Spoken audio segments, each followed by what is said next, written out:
everyone, I'm Adeline. I'm a full-time mom and a part-time illustrator. So today we'd like to explore some ways to draw on your old denim pieces. First, I'd like to share like some of my past work and then look at some images as draw on them and how to make use of surfaces that are blemished or they are not blank. So let's have a look at my past work. So this is my one of my first few pieces that I've explored on. This one was for my little boy when he turned 4. So he liked tigers, and because denim is a surface that's very, very close to, I thought it was very close to a painting canvas, like because it was fabric. So I thought like, okay, if I wanted to paint on a different surface, this would be a great one to begin with. But then I realized that on clothing or anything that is not flat, there are a lot of little uneven surfaces that we have to take note of. And it is a very interesting learning experience. The next slide will be some of my commercial work. On the left will be like some paintings for Levi's that I've done for them. This one was for an event where they had a booth and they wanted to showcase some of the denim jackets. So they invited like local artists to customize them. As you can see, these were done in the theme of underwater creatures. Like we have a monster sea anemone, a sea dragon, and like a monster octopus. And on the right side, we have also painted jacket, and that one is also for Levi's, but this one is for like a charitable cause. It's organized by a all-female DJ collective. So that year they were raising funds for UN Women. And below that is a pair of jeans. That one was for Uniqlo's store when they first launched the denim range and they wanted to promote it. On the left, we have shoes. These are not strictly fabric, but they are a very similar material to fabric. So this is like leather. On the top, it's for Aldo for the Chinese New Year series. Like it's not really a series, but it's like for a campaign where they give away shoes to, promote Chinese New Year. And the bottom one is for Adidas when they opened the store in Vivo City. That was the home of the original. So they wanted to showcase works from local artists in the home of the original store. And in the center is a fully repainted couch that was for the new Majestic Hotel when it's going to be converted into Straits Clan today. The design on it is of a cactus flower called Queen of the Night. So this flower only blooms like for one night because the event was for like a very short period of time, like maybe 2 nights. So I thought it would be a nice representation of the change in function of the place. On the top right is a repeated pattern of a torch ginger plant. This one was commissioned by STB for the Design Orchard store when it first launched. I'm showing this because it's painted on, actually all we had was like a raw canvas piece. It's like typical fabric, like what you have for our tote bag, and then it was sewn together, so there wasn't a large enough piece to hang, so we had to sew it and we had to stretch it and we had to find ways to work on a moving, like wobbly piece of cloth. And below it is a 2 meter in diameter tablecloth. This one was for the Dries Van Noten store. They wanted to reward the customers by hosting like a private dining event.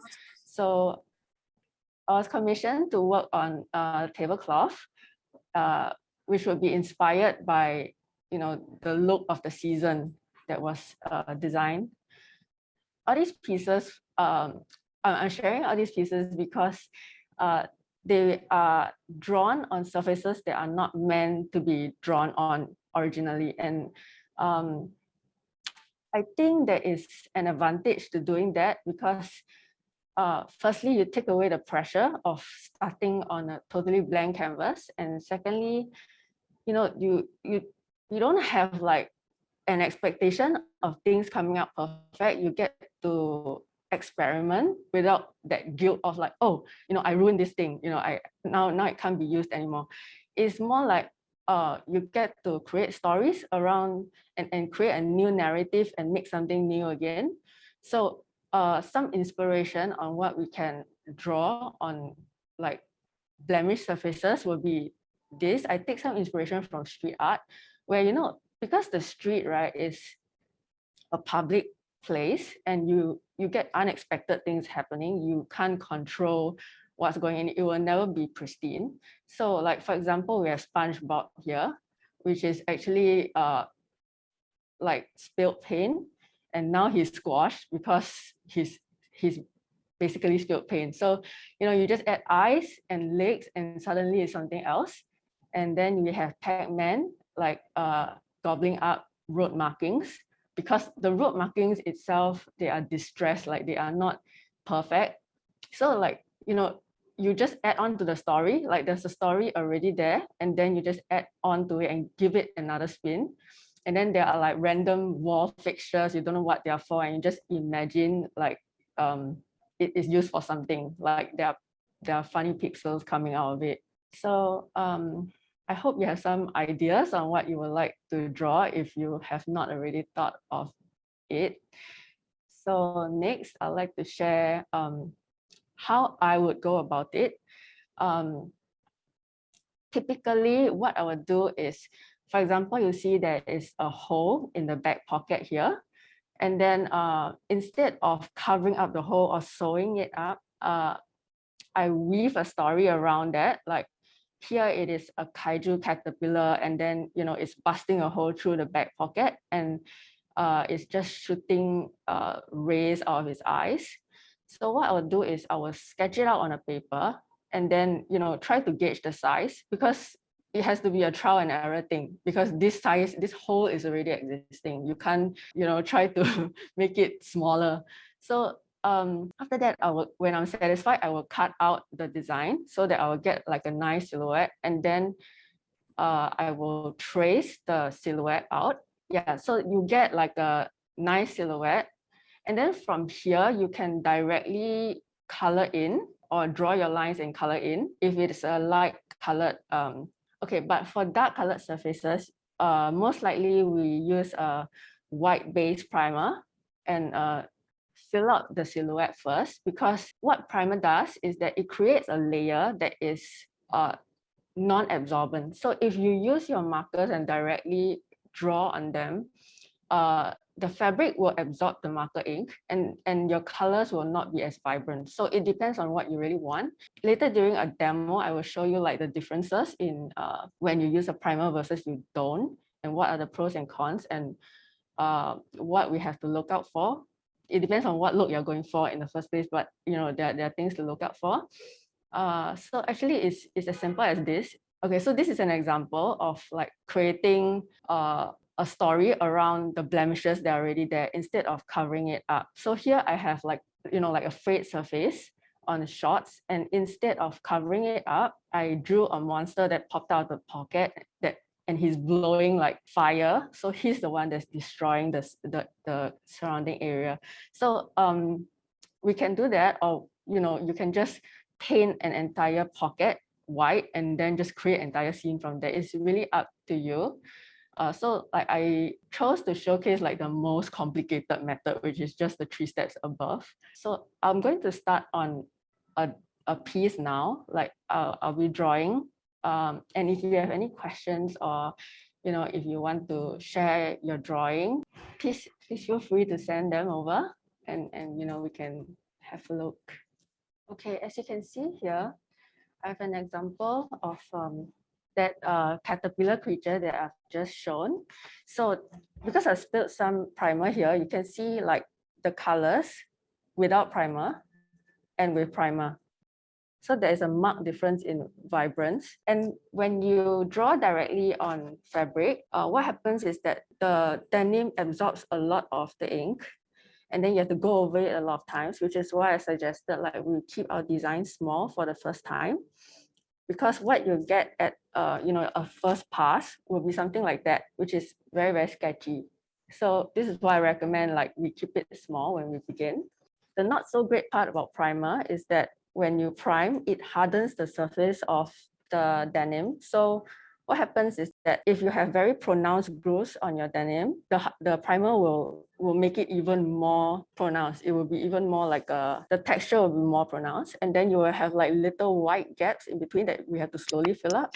White paint is not the same as white primer. So white primer gives a certain kind of grip. What happens is it is textured when it's dried. So it holds on to other media, like if you're using markers or if you're using paint over white primer, what the primer does is to hold on to the paint or the ink. If you're using like white paint, I mean, yes, if your paint is acrylic or if your marker is a paint marker, right, it will still stay, but it doesn't have that grip. It doesn't have a grip to like hold on to the paint. Yeah, and also there's a difference in price, of course.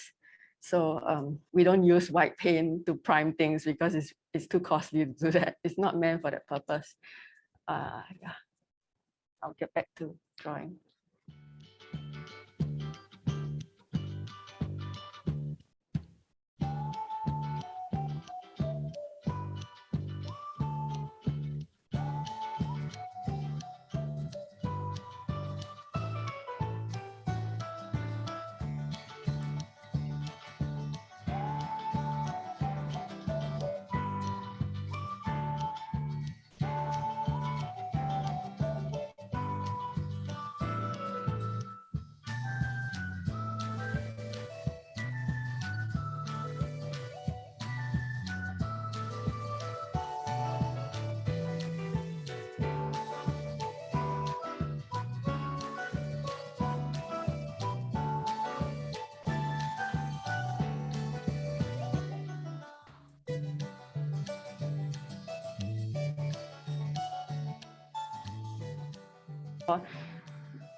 Dark denim we have to prime, and actually as you can see we don't really have to go very over like many layers. You can still see like the dark color below.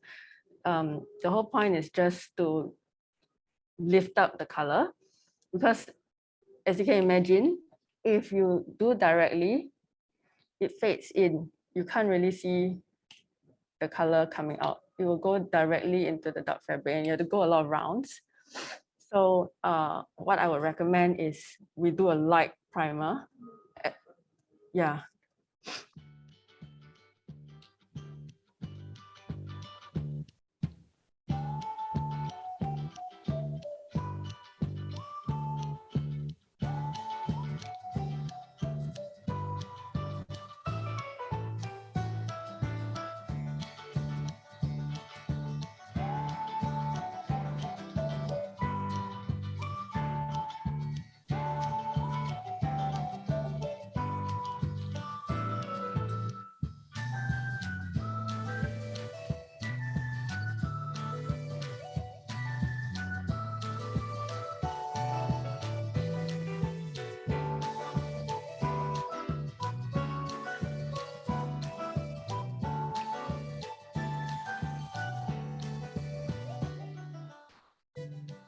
Okay, that's a good question.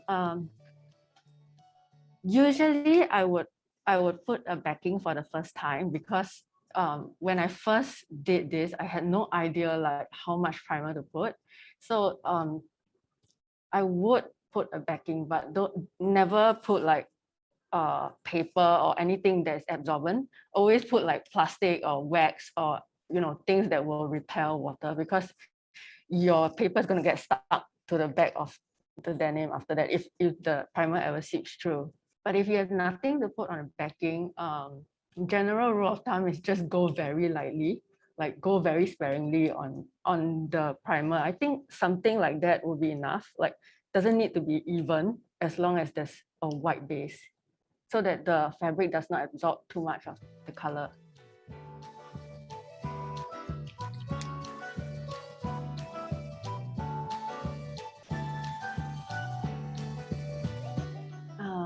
Avril? can see that you're working on something. Would you like to share what you're working on?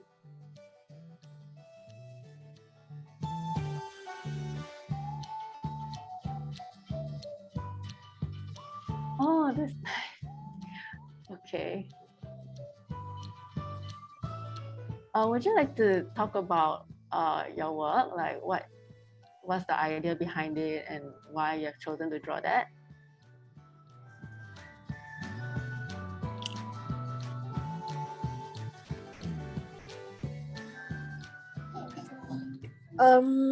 My work revolves around purple poppy.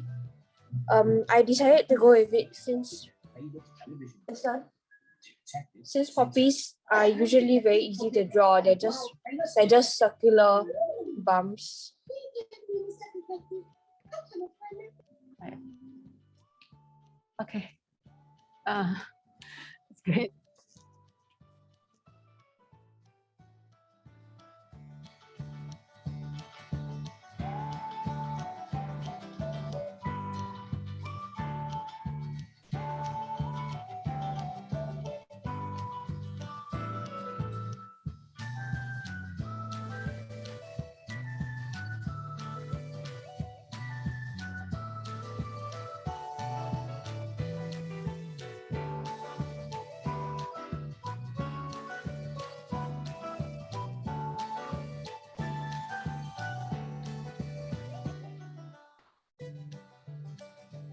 No fries.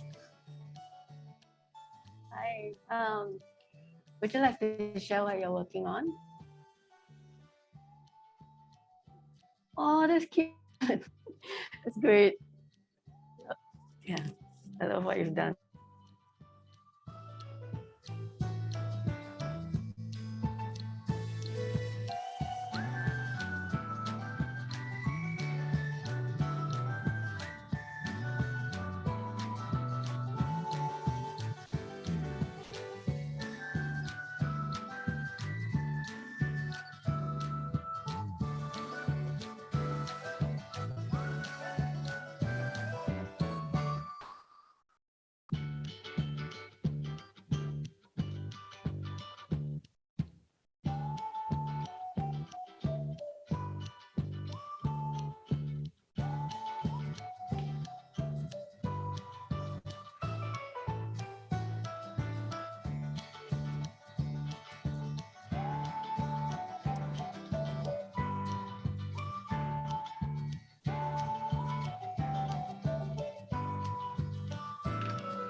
I'll just place this here as like a comparison. This one is without primer, and this is with primer that I'm working on. Yeah.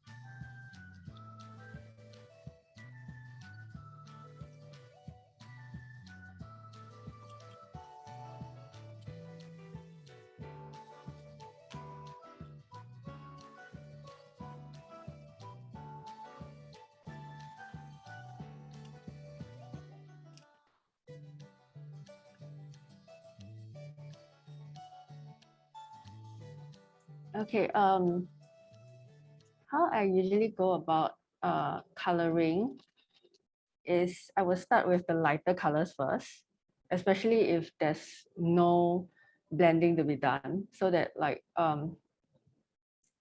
you know, when you start with a brighter color, you can, and you make a mistake, you can always cover it up with something darker. So there's less chance for error there. Whereas if you start with a darker one, it's harder to cover it up.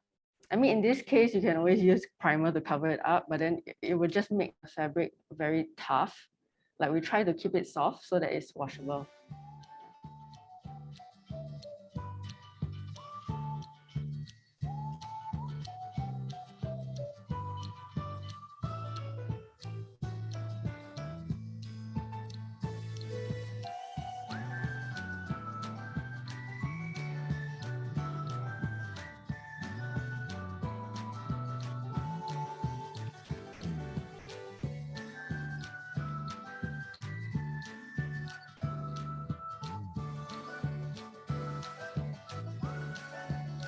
Okay, when coloring with markers, I don't usually seal it because I'm not sure if these markers were originally its original use was planned to be for on fabric. I think it's more like a multi-purpose, multi-surface kind of paint, ink. So I typically do not seal it if I'm using markers. Some people do.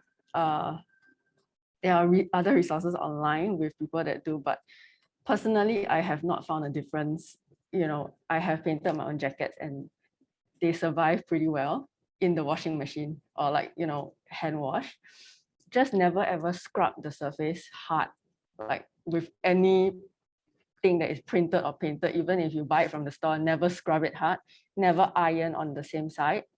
Yeah, and you know, with regular care, it should last. Yeah. For people just starting out, I don't think denim is a hard fabric to work with. Like I said previously, the reason for choosing used denim is so that we save on resources, both on buying new material and buying new clothes. So I think all surfaces has their challenges, and even if you face a blank canvas, there is another kind of mental hurdle that we have to cross. So I think most of the time, as long as you prime it, it makes things easier to manage. Yeah.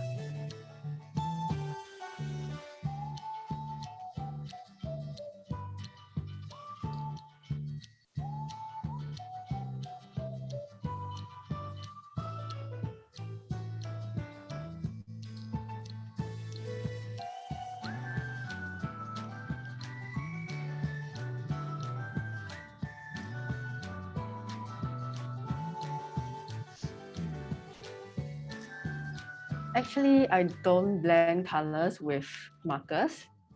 If I wanted, I think markers work best when they are bold and defined. What I do is I do like a pattern gradation where I create dots in different densities. So like in areas where I want the color to be lighter, I space the dots out, and in areas that I want the colors to be denser, the dots will be tighter. I'm not sure you can see this, but do you see the pink dots on the yellow? So yeah, so that's how I do it. There's also those here, like, you know, it's not really a gradation, strictly speaking, but you kind of get like the same feeling. Yeah, with real gradation, I guess usually I'll do that with paint because there's water and there's like it's easier to maneuver for blending.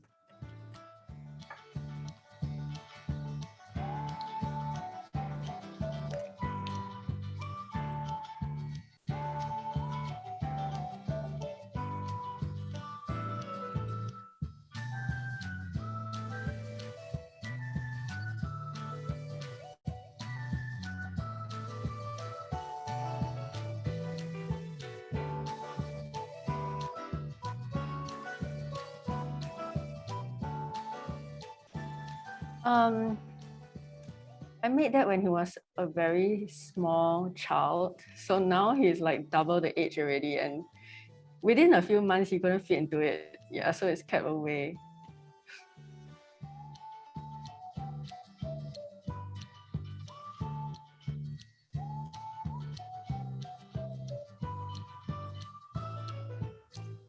Currently, I'm using Posca markers. So they are kind of like a multi-surface marker. My friends use them on walls, on shoes, and they mostly work. So, so yeah, you can get them anywhere, like Popular, Art Friend, Shopee. I don't know. Like, yeah, mostly anywhere you just type in Posca and then they're very common. So that's why I'm using them. And the best bit, right, is they're white. So if you are transferring your design to dark denim, like it would be great to have like a white as an outline first.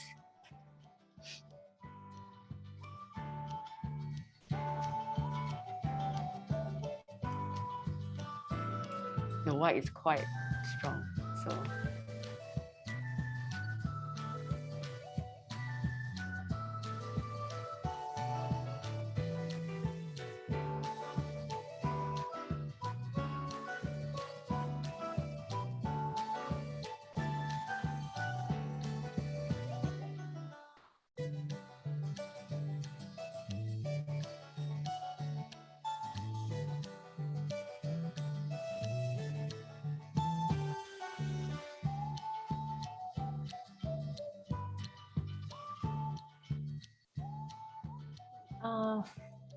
I don't have a favorite. I think a lot of my work is commission, so ultimately they don't really belong to me. Yeah.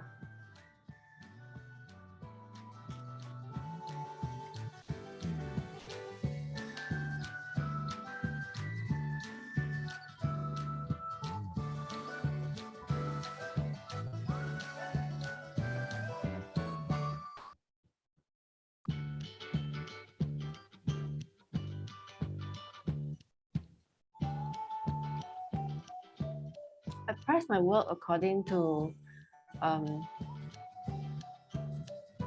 size, complexity. Complexity will involve like the surface. Like, for example, if I'm going to paint a brick wall, how much primer I will need to first go over it so that it's paintable. And other costs, like if I need assistance, if I need like equipment, like, I don't know, like scaffolding or, yeah. So a lot of that cost will factor in. And also like how they are going to use it. If they're going to use it forever, like everywhere, then it will be extra cost. Just say no. If they ask you to work for free, just say no. Yeah.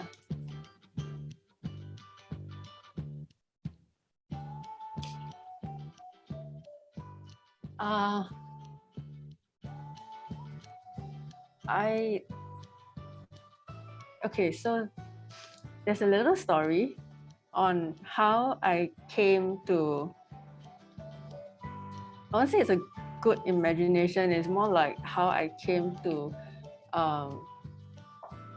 my current series of work, which is like, you can see like all the monster plants and animals. So when I first had my boy, I left my day job and then I moved to a new estate. So that area was very, very new, like, like new flats, and there's no transport. So every day, right, when I want to go to the supermarket, I have to walk through a park.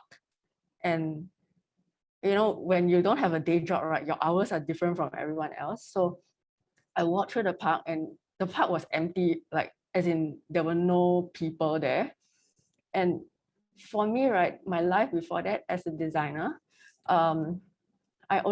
we work really long hours. So I only saw the office or my home or like maybe the cinema on the weekends.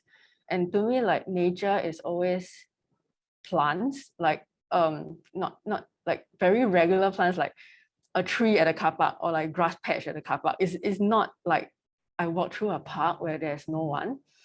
So it was a very frightening experience, and it was also very exciting because suddenly there were trees that moved, like they weren't really moving trees, they were like weird little birds, like things coming out of the trunk. I thought like the tree was moving, or like leaves that were moving, and they were not really leaves, they were insects. So it shook me a little bit, like suddenly nature feels very different to me now. And so I decided to come out with a series of plants and animals that lived in the future. So this is when all humans are gone already, like, in the scenario of the park where there are no humans and they just come out and do their own thing, like they are alive.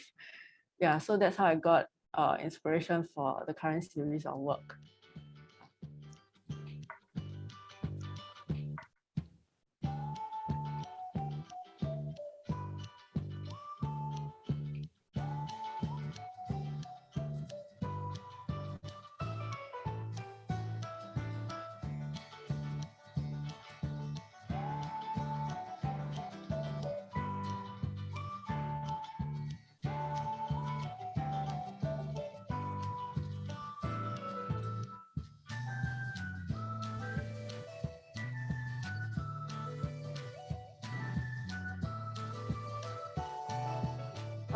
Jiru, hi, do you have something to share with us?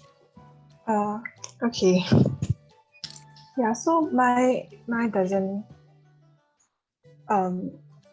okay, so mine doesn't have a blemish. Can you see? Yeah, this is actually like a piece of like pen slip because I was like making some clothes. So I cut this out from and like overall, so this is like the pen slip. Then I drew a skull on it. I printed out the skull and then I printed a skull and then added a head. Then I drew That's something great. like that. Yeah. Yeah, it looks great. Thank you. Thanks for sharing. There's no like no inspiration. I just like skulls in general, and I think currently I'm like limited by the pens that I have also, cause I don't have I only have like some Sharpies, and I only found out about this workshop yesterday, so I only have this like grot pen at home. I didn't get the proper primer. Yeah, so yeah, then after it's just like random. Yeah, it looks good, man. Actually, Sharpies work as well. But I don't know about grot pen. Yeah. I am limited that way, so yeah, because I typically work with paint. But what I know is Posca works. Sharpie, I've heard of them working as well. Yeah. Yeah, but I think the color isn't very vibrant. Yeah. I think like the most cost-effective way is to use primer because it's like it costs less and you can use like a little and it goes a long way. Yeah. But the downside is that like it would take like about 20 minutes to 30 minutes to dry for one coat. So it's like very boring to like just sit there and wait. Yeah. I want to ask, like, let's say if you do digital artwork, is there any way to transfer it? Because like we transfer just by the silhouette, right? The paper cut out and then you only transfer the silhouette. And everything else is kind of like hand drawn. Yeah. This is how I do it because it's faster and also like it is my own drawing, so I'm pretty used to how to draw it. It's not like I have to like transfer a new design. But I think in art supply stores there are transfer sheets, like you can transfer printed designs onto fabric. But I think the problem is that if you want the exact silhouette, then you have to make sure that everything aligns, which is difficult for me. Yeah, that's the hard part because you already have a silhouette, and if your silhouette is not 100%, then you know you won't transfer that thing 100% as well. Yeah. But you can paint the entire area, like this whole area, and then you can draw a scene on it. Like then, if your transfer outline, right, is a straightforward shape, like a square or a circle, then maybe it will make more sense to use a transfer sheet, I guess. Yeah, but if you're doing like something more freeform, then it's hard to align, the edges to the lines. Like you have your inside thing and then, like maybe the neckline doesn't align with the head, like if you're drawing a human, yeah. I see. Are there cases where you, after you do, you want to add white over it? Then do you use like primer or do you use white? Is there any difference?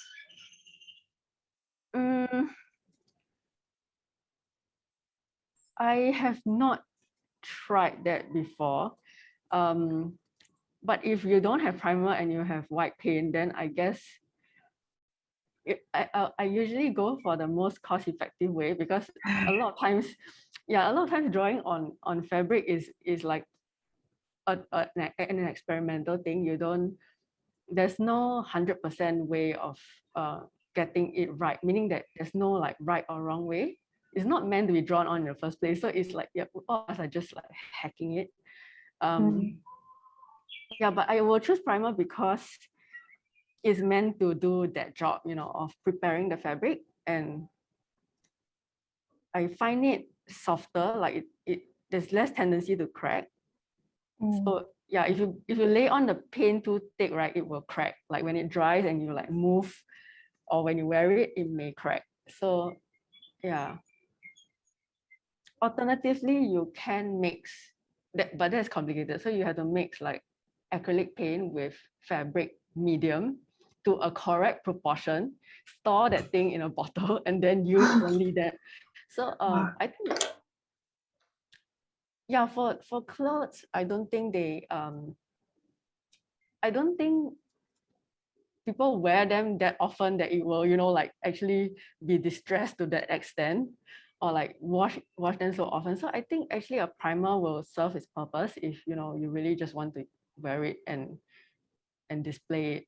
Yeah. Have you worked with stretchy fabric before? Sorry? Like, have you worked with fabric that's more like stretchy before? No, but a friend has worked on it before.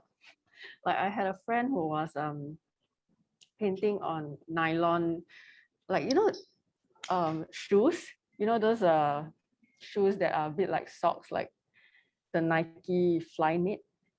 Oh, okay. Yeah, so I think I have found some tutorials online, like for really stretchy, like stuff that is like, they have some significant holes, like, when you stretch.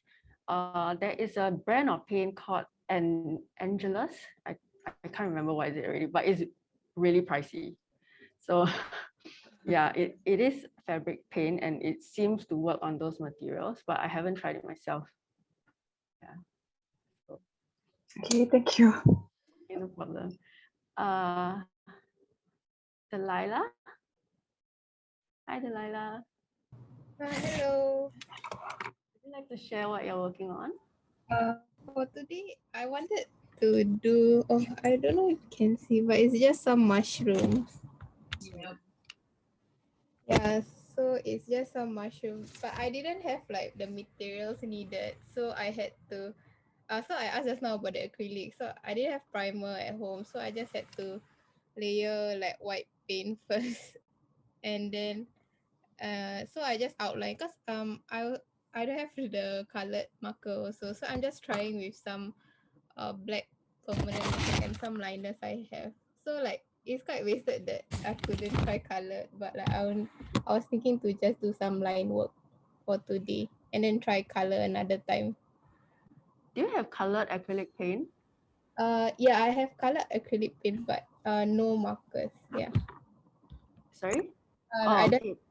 Yeah. Actually, colored acrylic paint works as well, but I did not use them for this workshop because they will take time to dry. So if I'm doing a demo, like, can you imagine I'm just waiting for paint to dry? Yeah, but you can use them to color as well. Yeah, if you would like to wear them. I'm not sure if Copic can stay on after washing. Oh, okay. Yeah.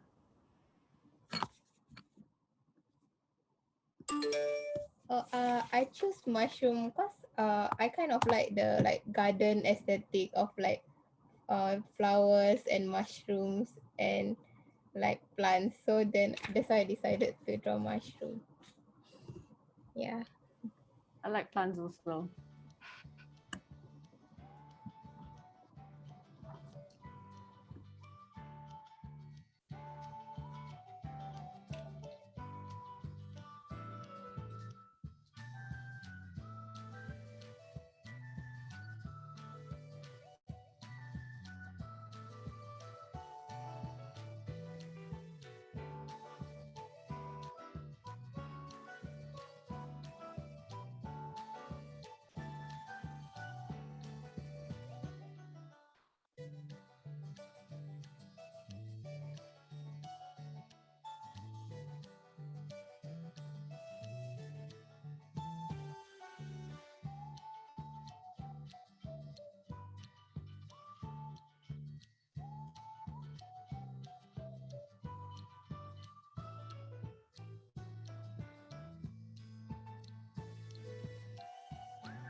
Okay, I have some tips for working on small areas, which is what I mentioned earlier. Go very slowly. As in, actually, I would recommend to work like in small areas. So like, if I color, do not like, do like a broad stroke, because especially if you're working on primer, it hardens the fabric a little bit. So when you go over it with a wet marker, it tends to like splatter. Yeah. So go like small little strokes. And this way you can also cover all the grooves in between, like all these things.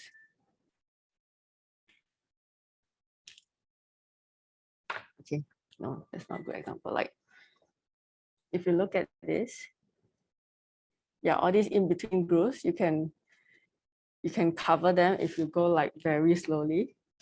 So I would recommend small strokes.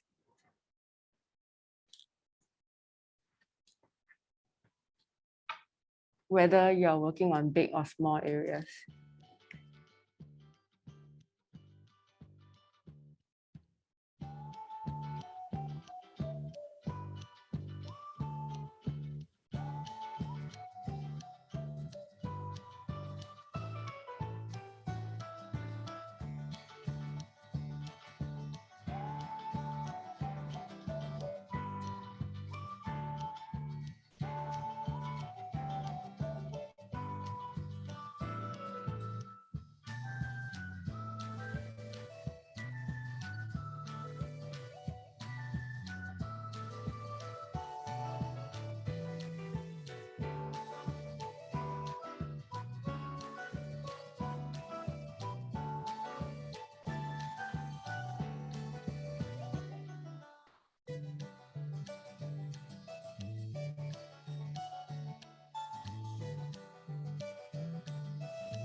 Is to go slow as well, like always work in layers. But for marker, you don't usually have that problem of cracking because it sinks directly into the fabric. There isn't a layer like of paint on it. Whenever you have a layer of paint on it, there's a tendency of cracking. So we try not to lay on the primer too thick. Like go light, and then once you see like your marker's color start to come out, like it doesn't sink into the fabric like the edges here, then we are good already. We don't have to go like many layers. So it takes a lot of trial and error, which is why use denim is a good place to start. So like, you can test like what is acceptable, what is comfortable. It's getting to know your materials without extra cost. Yeah.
Place to retire away from the crowd on like next to a beach or a mountain or somewhere near nature, and like have a studio of my own and not have to worry about money.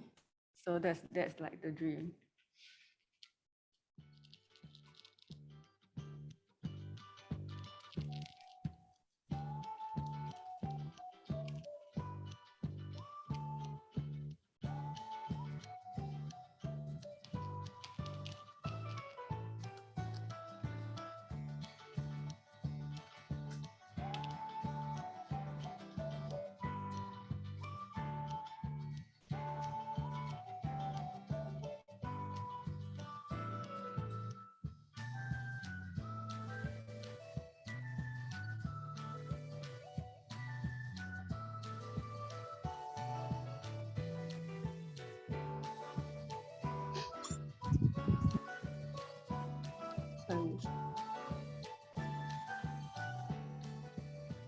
I'm just working on something, just a fabric piece, nothing much, but we thought that we uses the mouse a lot every day.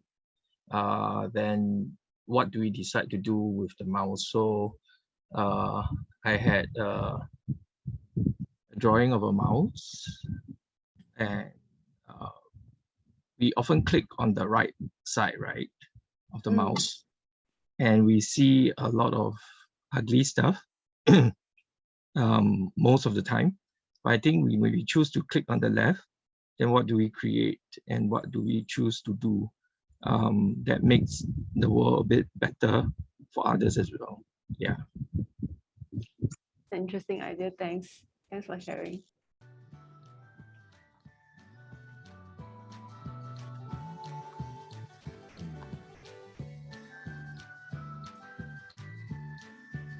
So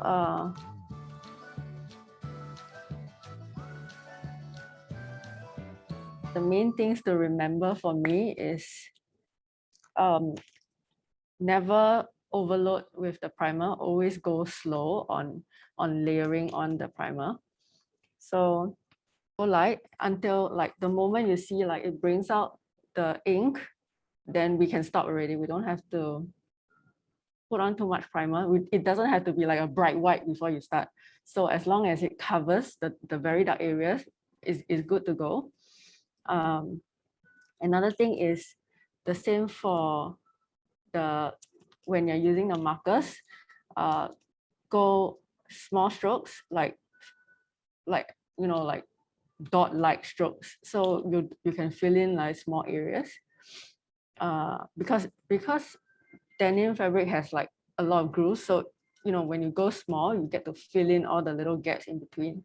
Yeah, and never always go light. So even for the markers, you never like use a lot of force and like go hard, because the ink will tend to like leak from the sides, and also your fabric will start to bleed because it's absorbing the ink, and then when you drop a drop of water on cloth, it will start to just spread out. So don't do that. Always go light but many times versus like heavy and like once.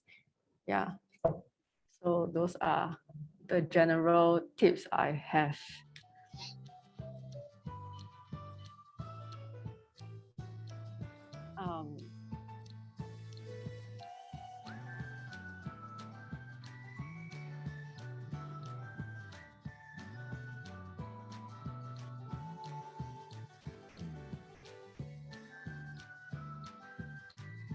So I hope this is helpful for you. I have actually Yeah. Okay. So the main difference between working on dark and light denim is the base color that you have. So even on light denim, right? As long as it's not full white, you know, even if it's off white, right? You still get a difference in color. Like definitely your color will sink. That's one. Secondly, if your color is a yellow base, like if you color a green directly on it, if you color a blue directly on it, like a teal, it will become more greenish than what it's supposed to be. So you have to sort of account for that. And if you put a pink, you know, you have to think like it will carry a yellowish tone. So your base color will always affect your marker color, which is why a primer would solve that problem. Meaning if you put a layer of primer, your base will be white.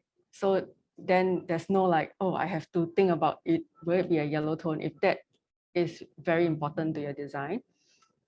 For dark fabric, definitely primer, unless you are, I mean, any kind of base, like some people will maybe color it with a white marker first, but you definitely need a white base. Otherwise, the dark fabric will absorb the color in there. Yeah, and it will not only be not saturated, it will also, it may turn out patchy because different areas of the cloth will absorb the ink at a different rate. So you don't know, like it becomes very unpredictable. Yeah, so to have a more even color, I would highly recommend a base coat. I've actually prepared a web link to a resource on the internet. It's not my website, so I just found it, you know, I just Googled it and it came out, and I thought like it was very useful. Like if you were to want to try this at home, it has some good tips as well, especially with working with markers. Yeah, so later we will, yeah, it's there. It's on the chat.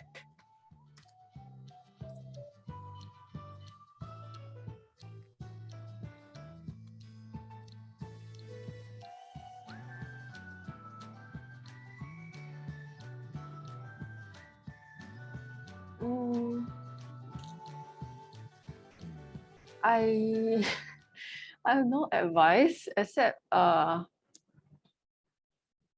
think a lot of how I started working on this was down to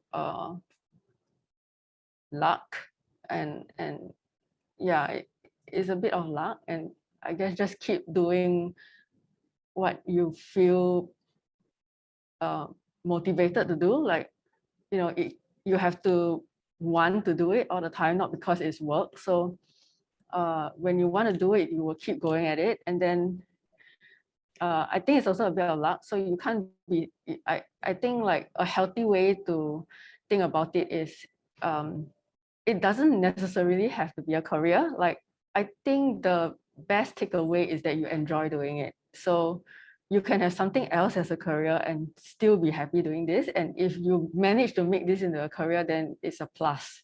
You know, like for example, if you work on a piece of old denim and you know, you somehow make it wearable, it's a plus. If you don't make it wearable, you're not going to wear it anyway. So it's, you know, yeah, I think I don't have career advice because a lot of it is luck, unfortunately.